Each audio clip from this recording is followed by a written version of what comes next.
ओम श्री साईनाथाय नमः। ओम श्री साईनाथाय नमः। ओम श्री साईनाथाय नमः। सभी साईं भक्तों को नमस्कार। कथा प्रारंभ करते हैं।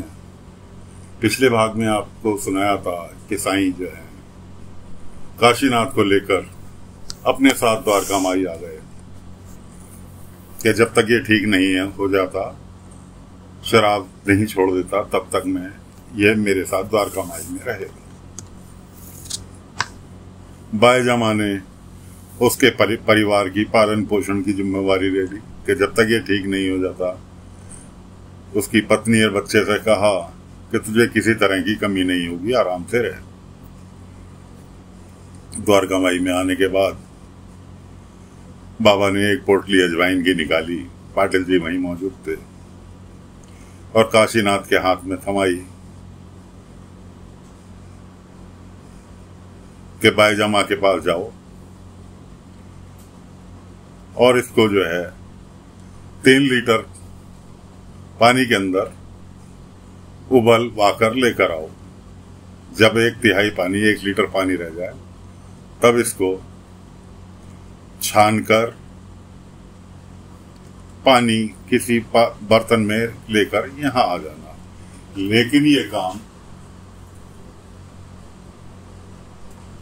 तुम्हें बाईजामा और पाटिल जी की निगरानी में करना होगा। एक भी क्षण के लिए वहां से नहीं हिलना। काशीनाथ चले गए पाटिल जी के साथ। पाटिल जी ने घर जाकर बताया, बाईजामा ने पानी उबलने रख दिया। अब पानी उबलने में उस टाइम गैस के चूल्हे तो थे नहीं, लकड़ी की आंच पर ही उबाला जाता था। अब काशीनाथ जो है बार बार प्रयास कर रहे हैं वहां से, अरे अभी तो पानी उबलने में देर है, मैं थोड़ा सा घूम कर आता हूं। बाईजामा ने कहा, साईं ने तुम्हें मेरी जिम्मेवारी पर सौंपा है और जब ये पानी उबल जाएगा तो तुम्हें पाटिल जी साईं को सौंप कर आएंगे, इसलिए तुम यहां से एक क्षण के लिए भी हमारी नजरों से ओझल नहीं होगी। इसलिए चुपचाप बैठ जाओ, पानी उबल जाएगा तो तुम्हें वापस द्वारका माई पहुंचा दिया जाएगा। बेचारे काशीनाथ क्या करें तो क्या करें। ठीक है जी। उधर केशव शिरडी की ही धर्मशाला में कोई पंडित जी साईं ज्ञानेश्वरी का पाठ सुनाते थे। पब्लिक आराम से बड़े उत्सुक होकर सुनती थी। वहीं पर केशव भी थे जो कि साईं ज्ञानेश्वरी का पंडित जी से पाठ सुन रहे थे। सभी भक्तगण पाठ समाप्त होने के बाद चले गए। केशव और एक व्यक्ति, दोनों जने वहीं बैठे रह गए। वो व्यक्ति केशव से पूछने लगा, ये कौन है? तो केशव ने परिचय दिया उनका पंडित जी का। वो पंडित जी के पास गया, उनके हाथ में एक पर्ची थमाई और शुक्रिया अदा करके निकल लिया। उसके जाने के बाद पंडित जी ने पर्ची खोली तो तुरंत उठ खड़े हुए। पंडित जी केशव के परिचित थे। केशव को उन्होंने बताया कि ऐसे ऐसे बाल गंगाधर तिलक शिरडी आ रहे हैं और उनको शीघ्र ही जाकर रिसीव करना होगा साईं से मिलने के लिए। केशव की भी खुशी का ठिकाना नहीं रहा, क्योंकि केशव भी बाल गंगाधर तिलक जो कि एक महान क्रांतिकारी नेता थे, उनको जानता था। आखिर केशव पढ़ा लिखा व्यक्ति था, वो भी उनके साथ हो लिया। जंगल के रास्ते पहुंचे बाल गंगाधर तिलक। उन्होंने पंडित जी से इशारे से पूछा। पंडित जी ने कहा, नहीं है, अपना ही बंदा है। केशव का परिचय कराया और द्वारका माई की ओर प्रस्थान किया। इधर बाबा काशीनाथ को भेजने के बाद श्यामा से, तात्या से और जीपरी से बोले कि आज द्वारका माई को इतनी अच्छी तरह से साफ करो, सजाओ, मेरे खास मेहमान आ रहे हैं। तीनों चारों जनों ने द्वारका माई की साफ सफाई की, साथ में बाबा भी लगे और सजावट भी की, रंगोली भी बनाई। सब चीज काम होने के बाद बाबा से कहने लगे, साईं मेहमान नहीं आए अभी तक, सब काम निपट गया, साफ सफाई सब चीज हो गई। बाबा कहने लगे, शिरडी की सीमा में प्रवेश कर चुके हैं, कुछ ही क्षणों में यहाँ पहुंच जाएंगे। उधर केशव के साथ, पंडित जी के साथ, बाल गंगाधर तिलक अपने एक दो सहयोगियों के साथ शिरडी में आए। देखा तो शिरडी का नजारा ही उन्हें चेंज मिला। उन्होंने कहा, चलो एक चीज तो साईं की नगरी में बहुत अच्छी है कि यहाँ कोई भेदभाव नहीं, हर कोई एक ही कुएं से पानी पी रहा है, वरना ज्यादातर जाति पाति छुआछूत का भेदभाव। खैर बाबा के पास पहुंचे गंगाधर तिलक। बाबा ने बड़े हर्षोल्लास से स्वागत किया, गले लगाया और श्यामा से कहा कि भोजन की व्यवस्था करो। श्यामा ने भोजन की व्यवस्था की, सभी के लिए अपने घर से भोजन बनवा कर लेकर आया। इधर पुलिस को गंगाधर तिलक के आगमन की सूचना मिली कि गंगाधर तिलक शिरडी जाएंगे। शिरडी के बाद पूना जाएंगे। उधर पुलिस जो है शिरडी के लिए रवाना हो गई गंगाधर तिलक को पकड़ने। इधर कुलकर्णी सरकार जंगलों में शिकार पे निकले हुए थे अपनी बंदूक लेकर। उन्हें मिल गए पुलिस वाले। पुलिस वालों से पूछा तो उन्होंने बताया, ऐसे ऐसे गंगाधर तिलक यहाँ शिरडी में आया हुआ है। उन्होंने कहा, और कहीं नहीं आया होगा, एक ही ठिकाना है, चलो मैं तुम्हें लेके चलता हूँ। इधर बाबा को एहसास हो गया कि हाँ, गंगाधर तिलक को पकड़ने के लिए पुलिस आ रही है। बाबा ने गंगाधर तिलक से कहा कि अब तुम्हें प्रस्थान करना चाहिए और जिस रास्ते से तुम जाना चाह रहे हो उस रास्ते से न जाकर दूसरे रास्ते से पूना जाना, वही तुम्हारे लिए उचित होगा। गंगाधर तिलक समझ गए। उन्होंने कहा, ठीक है साईं, मैं आपकी बिल्कुल बात का, आज्ञा का पालन करूंगा। मैं समझ रहा हूं आप क्या कहना चाह रहे हैं, इससे आगे आपको कहने की आवश्यकता नहीं। बाबा उनको विदाई देने के लिए शिरडी की सीमा पर तक पैदल गए। इधर पीछे से पुलिस को लेकर कुलकर्णी द्वारका माई आए। वहां देखा द्वारका माई में कोई नहीं। उसके दोनों चेले संता बनता भागते हुए, सरकार सरकार, हमने से फकीर को कुछ आदमियों के साथ शिरडी की सीमा की तरफ जाते हुए देखा। बाबा को आभास हो गया और तुरंत शिरडी की सीमा की तरफ पुलिस वालों को लेकर भागा। बाबा को आभास हुआ, बाबा ने तुरंत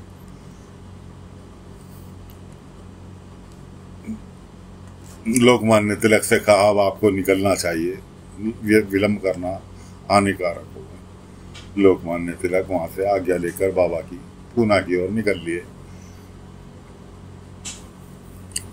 वो निकल चुके थे, बैलगाड़ी जा रही थी, जाती हुई दिखाई दे रही थी। इतने में कुलकर्णी सरकार पहुंचे। पुलिस वाले, बुरा फकीर। बाबा ने भी देख लिया, केशव ने भी देख लिया। केशव ने कहा, भी साईं, कहीं ये लोग बैलगाड़ी ना देख ले। बाबा मुस्कुराए। बाबा ने अपने हाथ की मुट्ठी खोली और जमीन की ओर इशारा कर दिया। जमीन की ओर इशारा करना था कि इतना धुआं फैल गया कि पुलिस वाले और कुलकर्णी की आंखों के आगे कुछ भी दिखाई नहीं दिया। बाबा और केशव दोनों जने खड़े हुए तमाशा देखते रहे। इतने बैलगाड़ी वहां से निकल ली। लोकमान्य तिलक को विदाई हो गई। अब बाबा को आकर यही या फकीर, इसी से पूछो। पुलिस वाले, कहाँ है लोकमान्य तिलक? अंग्रेज पुलिस वाले पूछने लगे। बाबा ने कहा, सवाल ये नहीं है कि लोकमान्य तिलक कहाँ है, सवाल ये है कि जितने लोगों से पूछोगे उतने लोग उतनी बातें बताएंगे। सवाल ये है कि लोकमान्य तिलक को कहाँ जाना है। वो पुलिस वाला, हाँ बिल्कुल मुझे पता है उसको कहाँ जाना है। वो पूना जाएगा। मैंने पूना के रास्ते में अपनी पुलिस की व्यवस्था पूरी कर दी है। अब केशव की समझ में आया कि साईं ने एडवांस में क्यों लोकमान्य तिलक से कहा था कि जिस रास्ते से जाना है उस रास्ते से न जाकर लंबे रास्ते से होकर पूना जाना, कि पहले बीजापुर जाना, बीजापुर से उसके बाद पूना की ओर रास्ता पकड़ना। इतना लंबा चक्कर काटने के लिए साईं ने क्यों कहा? कुलकर्णी कहने लगा, गिरफ्तार कर लो इसे फकीर को, इसी ने भगाया। पुलिस वाले कहने लगे, इसे फकीर को गिरफ्तार करके मुझे क्या मिलेगा? मुझे तो लोकमान्य तिलक को पकड़ना है। इसने तो जो बोला, मैंने जो पूछा वो इसने सच बताया। इसकी इसमें क्या करना है? बिना वजह कुलकर्णी तुम, मैं इसका क्या करूंगा? पुलिस वाला कह के वहां से निकल दिया। कुलकर्णी पैर पटकते हुए वहां रह गए। अब आए बाबा अपनी द्वारका माई। द्वारका माई में अजवाइन का पानी लेकर काशीनाथ पहुंचे पाटिल जी के साथ। बाबा ने काशीनाथ से कहा, इसका रोज आना 3-4 चम्मच पानी तुम्हें रोज आना सेवन करना है, यही तुम्हारी शराब छुड़ाने में मदद करेगा। ठीक है जी। रात हुई। अब शाम होते के साथ ही तो शराबी को हुड़क लगती है शराब की। अब काशीनाथ को लगी शराब की हुड़क। बाबा देख रहे थे। और भी 2-4 लोग थे द्वारका माई में, जैसे कि श्यामा हो गया, दूसरी हो गई। उस जब बेचैन देखा बाबा ने उसके आगे फूल की टोकरी ला के रख दी। उससे कहा, काशीनाथ तुम खंडोबा जी की सेवा करना चाहते थे ना? कि हाँ। उनकी पूजा में हिस्सा लेना चाहते थे ना? हाँ। तुम्हें नहीं लेने दिया कि हाँ जी तुम उनकी सेवा करो।